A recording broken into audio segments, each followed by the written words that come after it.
would be in our mutual interest. I'm going to ask you to hold those thoughts for a moment. We're going to cross to Albany, New York State now and speak to Mayor Bill de Blasio. I wonder if you were surprised, sir, at the tone of the President's tweet this morning before he'd even left the tarmac. Even for Donald Trump, this was extreme. To attack a major leader of an allied country.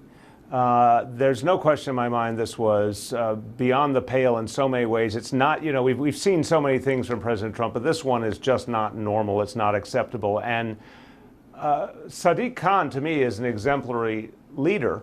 And he raised a very powerful concern, which obviously sparked Trump's ire when he said that, you know, Donald Trump is part of this growing intolerant right-wing movement around the country, around the world, that is harming democracy. It's harming the realities of a tolerant society. And then to have the President of the United States attack him in a way that I don't doubt for a moment was not only personal, but was also very much directed at him as a Muslim.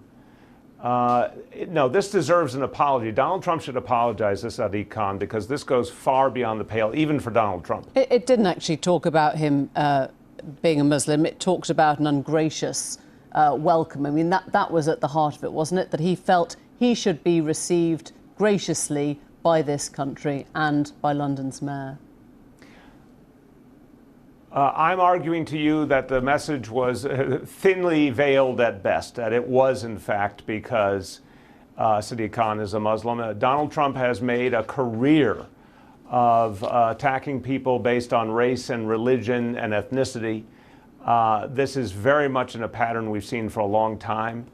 And he uses it to, you know, gin up his political base, and he uses it to distract from his mistakes in foreign policy, his mistakes with his trade policy. And so I don't think it was for a moment about the graciousness or lack of graciousness of the welcome. I think it was a political strategy.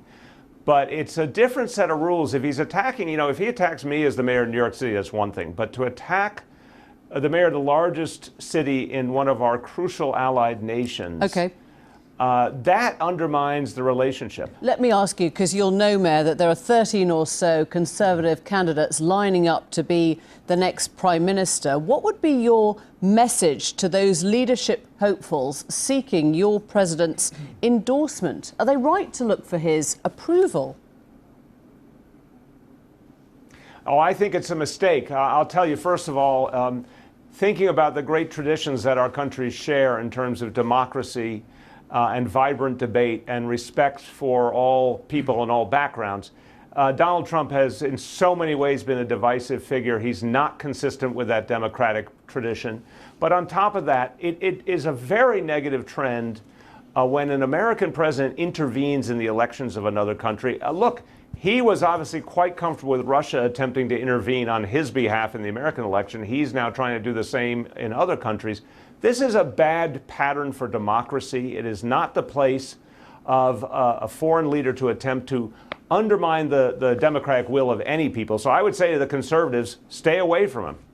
You'd say stay away. And when he's offering a trade deal and he's saying he endorses Boris Johnson, he wants Farage to go to the EU to do battle, isn't he right to try and help us through this?